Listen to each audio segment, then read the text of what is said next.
what we're doing to our children is criminal. And we have to stop. We are now the sickest country in the world. When my uncle was president, 3% of Americans had chronic disease. Today, 60% have chronic disease. We are the sickest country in the world. Our autism rates have now gone from 1 in 10,000 in my generation today, in 70-year-old men, to 1 in every 31 in my kids' generation. The diabetes rate has exploded. When I was a kid, an average pediatrician would see a single case of juvenile diabetes in a 40 or 50-year career. Today, 1 out of every 3 kids who walks through his office door is diabetic. Even more, 38% by the latest NIH numbers, which I just read. 38% of teens now are diabetic or pre-diabetic. 50% of our adult population. This affects everything in our country. It affects our national security. 74% of American kids cannot qualify for military service. When my uncle was president, we spent zero nationally on chronic disease. There were no treatments. Today, we spend $1.3 trillion a year. It is bankrupting our country. And this step that these brave legislators took, and I want to thank the Senate President who's here also. Will you just stand up?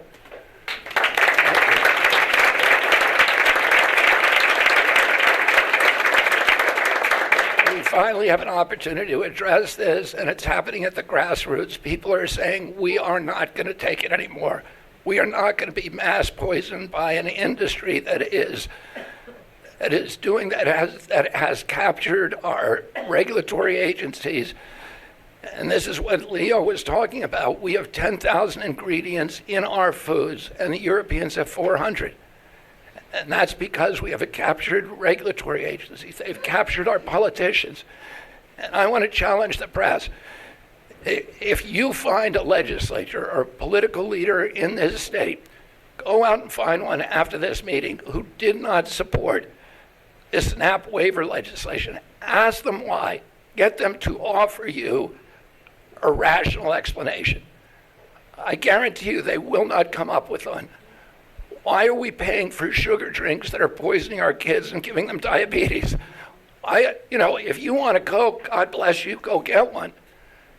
But the taxpayer should not be paying that in a nutrition program. This is supplemental nutrition.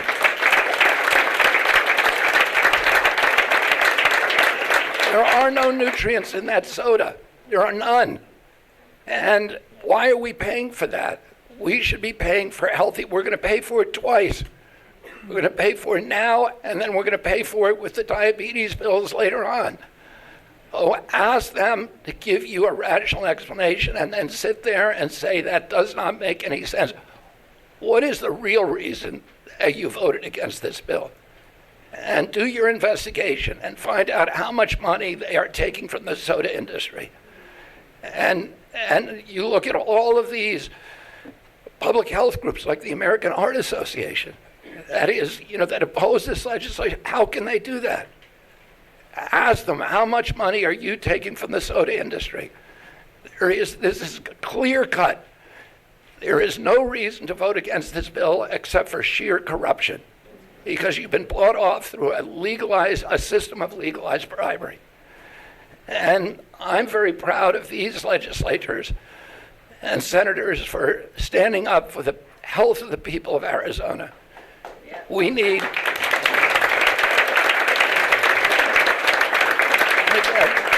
I want to thank President Trump. President Trump has promised to make America great again, and that means he has to make us strong. And we cannot be a strong nation if we do not have a strong people. If 60% of our people are killed, are sick. He's promised to restore to the American public the promise of the American dream.